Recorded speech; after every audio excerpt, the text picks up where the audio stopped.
Olá, eu sou Cecília Celeste e neste canal nós falamos sobre leituras, sobre livros que nos estimulam a sermos pessoas melhores.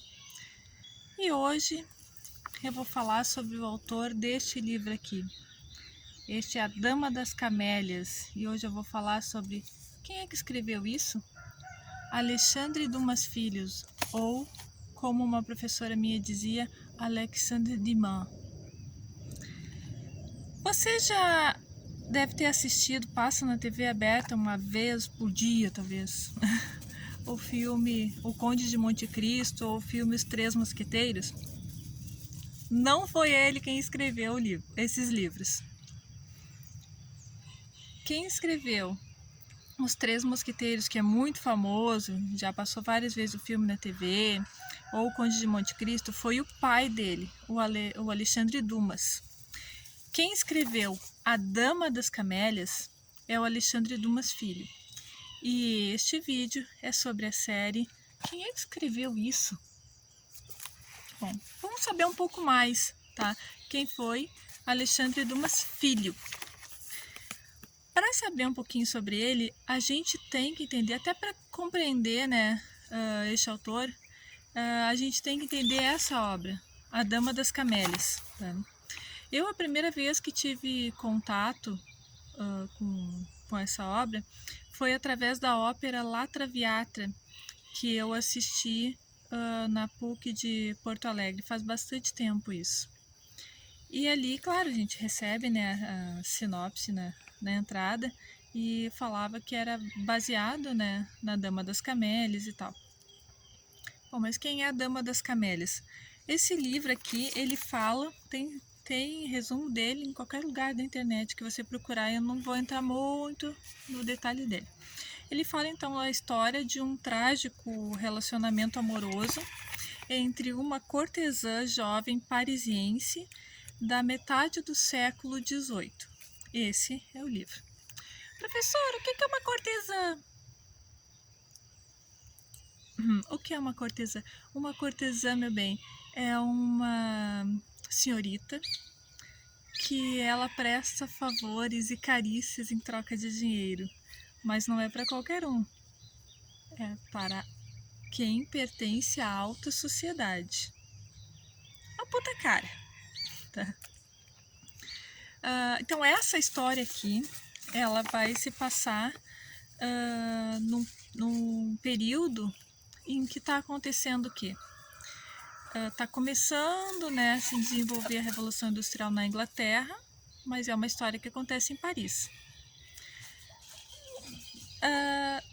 Na metade do século XVIII, a gente está tendo que as prévias, né, aquela crise que aconteceu antes da Revolução Francesa.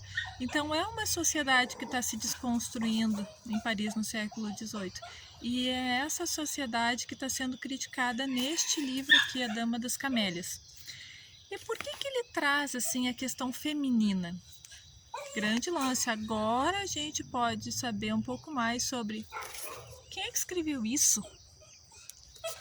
Bom, o Alexandre Dumas Filho, o autor da Dama das Camélias, como eu já falei para vocês, ele é o filho do escritor Alexandre Dumas, que era casado, mas o Alexandre Dumas Filho não era filho da esposa do Alexandre Dumas. Ele era filho de uma costureira chamada Marie-Catherine Labey, eu não sei como se pronuncia direito. Então esse cara passou a vida inteira e muito pior, né? Depois que a gente é adulto, a gente consegue digerir toda a sua infância e sua juventude sendo taxado de bastardo. Que é, né, para quem não sabe, bastardo é aquele filho ilegítimo, é o filho que veio, né, que nasceu através de um relacionamento fora de um casamento. Entre uma pessoa casada e pelo menos uma das pessoas ali era casada, mas não uma com a outra. Você entendeu?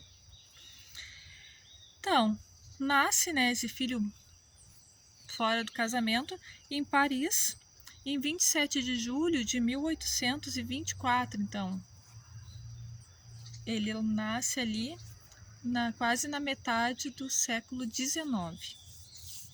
em pleno período da Restauração e período de prosperidade econômica da França. Então, por isso que eu quis trazer um pouco sobre a história do livro antes de falar dele. Para você que não sabe ou não lembra o que é o período da Restauração na França, a França teve uma crise seríssima, né, lá na metade do crise econômica e política ali na metade do século XVIII, que vai desencadear na Revolução Francesa lá no final do século XVIII. A Revolução Francesa vai de 1788 a 1798. Então tem uma mudança na política francesa, que é a chegada do Napoleão Bonaparte ao poder.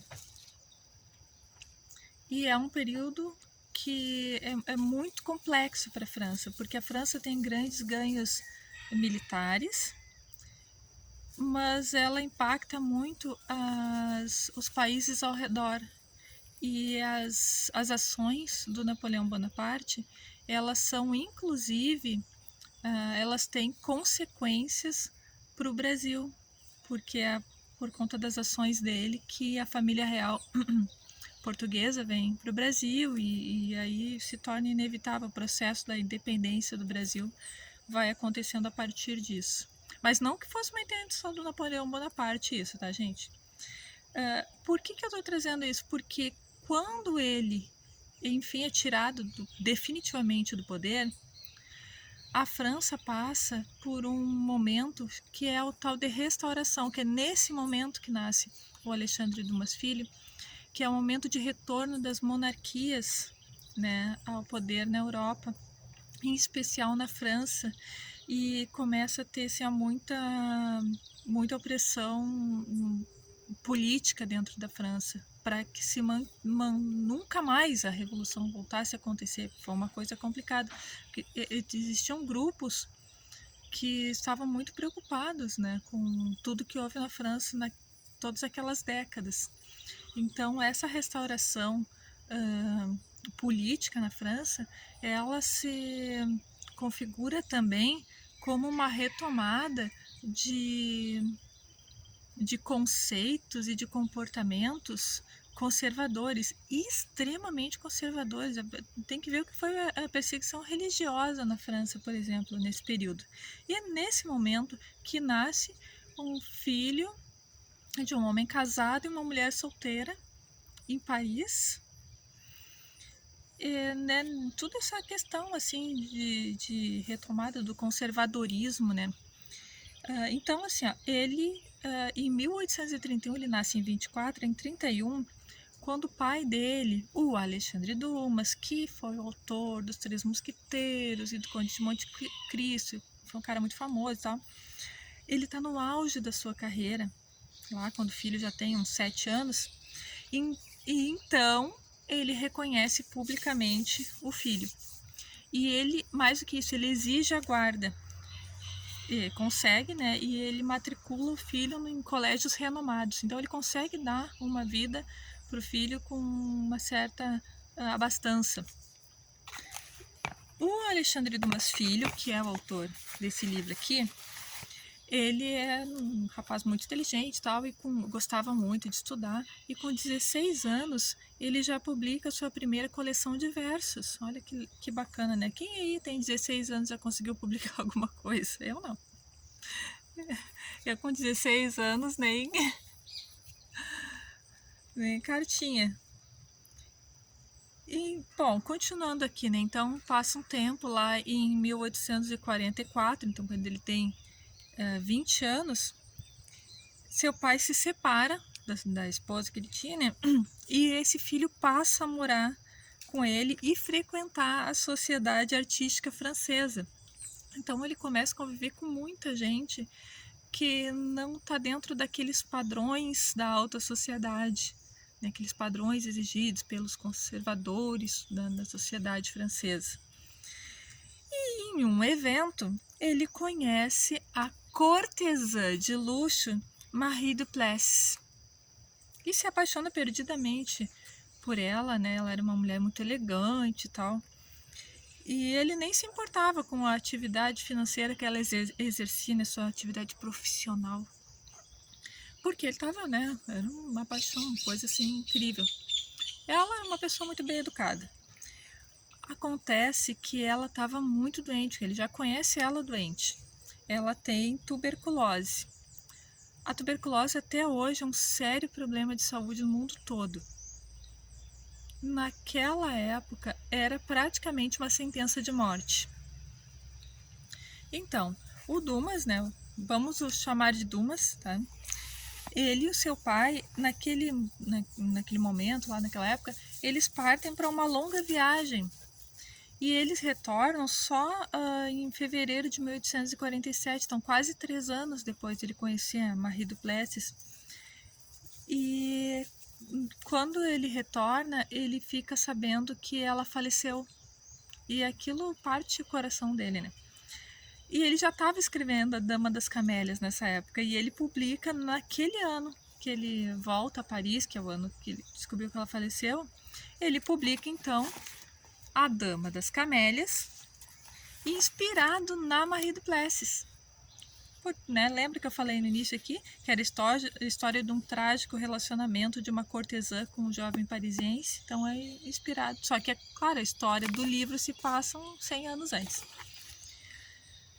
Essa obra, obviamente, é considerada imoral para os padrões da época, né? Só que ela teve grande repercussão ao longo do tempo e ela foi muito famosa, em especial no século XX. Ela foi para o cinema, né, e tal. E até hoje, se a gente reparasse as obras que a gente vê, principalmente assim, novelas e tal, tem muito essa coisa, né, de ver o lado humano de quem exerce uma atividade que é considerada imoral. Ver o lado, né, é um ser humano ali também, que é o que ele traz nessa obra.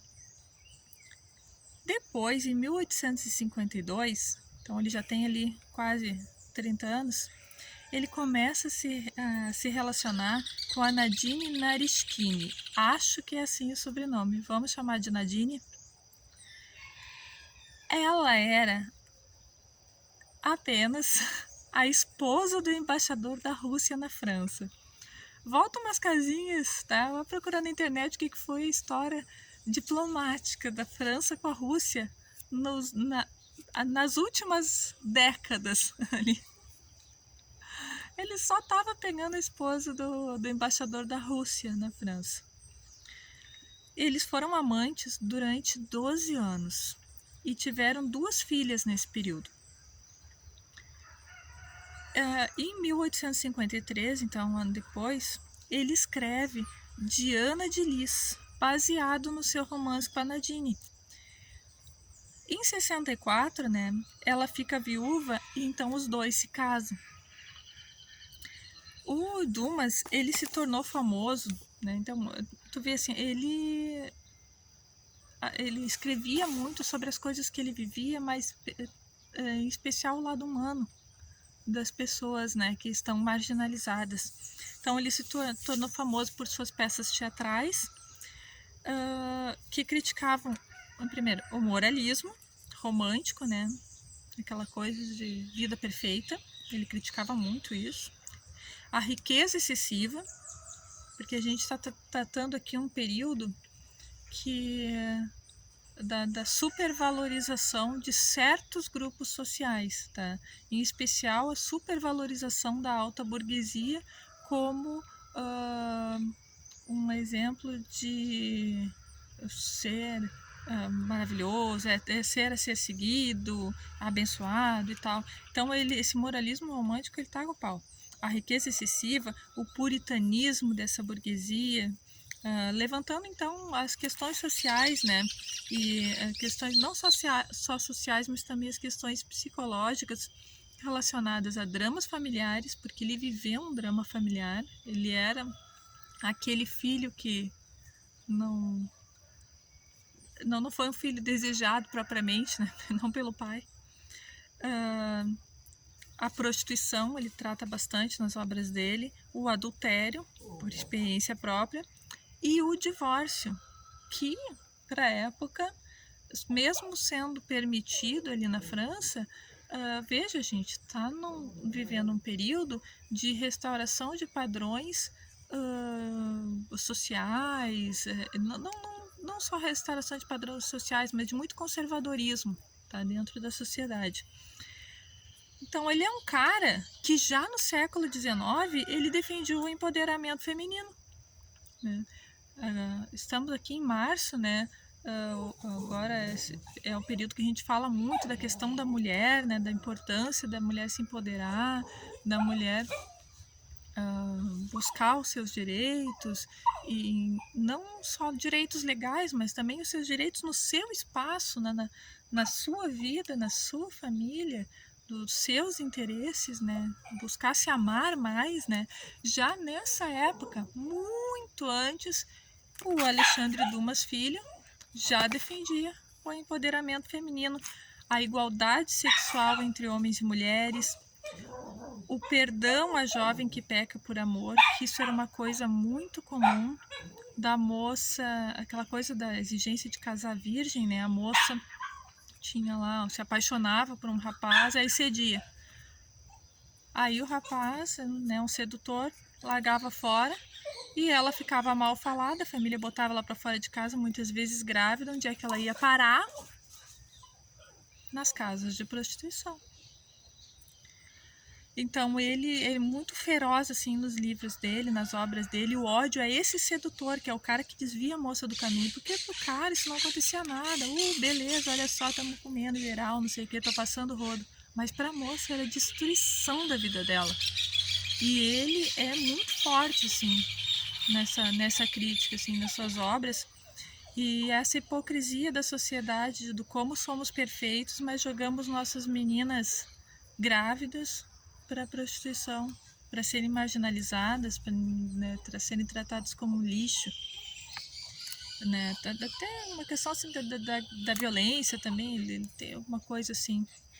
E as obras dele são tão famosas, tornam um sucesso tão grande, que ele é admitido na Academia Francesa de Letras em 1874, então quando ele tem 50 anos. E em 94, com 70 anos, então 1894, ele recebe a Legião de Honra. O que é a Legião de Honra? É a mais alta condecoração do Estado francês pela sua contribuição à nação, com todas as obras que ele escreveu. Em 1895, então, ele fica viúvo e se casa com Henriette Reginier. Como é que é Henriette Reginier? Bom, ela era amante dele há 8 anos. E logo em seguida ele vem a falecer em 27 de novembro de 1895. Aconteceu bastante coisa aquele ano para ele. Então, ele é um ser humano que nasceu numa situação adversa, cujos relacionamentos eram atípicos, mas que sabia ver o ser humano como um ser digno de amar e ser amado. E agora eu te pergunto,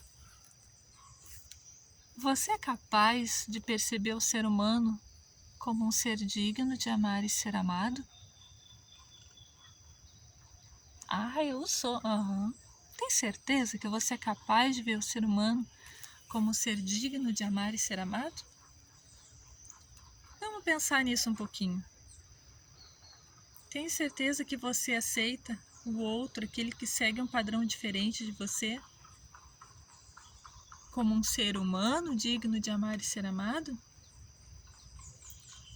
Ou aquele que não segue o mesmo padrão que o seu, ou aquele que não é do seu gênero, ou aquele que não segue os seus gostos, a sua forma de ver a vida? Para você é alguém que não presta. Presta atenção no tipo de piadinha que você faz, dependendo do ambiente que você está, porque às vezes a gente jura que não está julgando ninguém, a gente jura que aceita todo mundo, a gente é super legal, mas dependendo do grupinho que a gente está, quando começa umas piadinhas de mau gosto, a gente sempre tem uma para contar, né? Presta atenção nos teus pensamentos e nas tuas palavras. Cuida para ver se não é você a pessoa que está disseminando, que está semeando o ódio. Cuida para ver se não é você que está plantando a sementinha do ódio por aí, tá? Vamos tomar esse cuidado, vamos pensar nisso com carinho, principalmente agora, nesse mês em que se reflete tanto a questão do feminino, né? E não só do feminino. Todo ser humano merece amar e ser amado. Todo ser humano merece respeitar e ser respeitado. Todo ser humano tem o direito a uma vida digna. Gente, um beijo, obrigada pelo carinho. Se você ainda não deixou o seu like, deixa aqui embaixo, compartilha com os teus amigos, compartilha com as tuas amigas, tá? Vamos levar essa mensagem de paz para mais pessoas, tá? Um beijo, fica com Deus.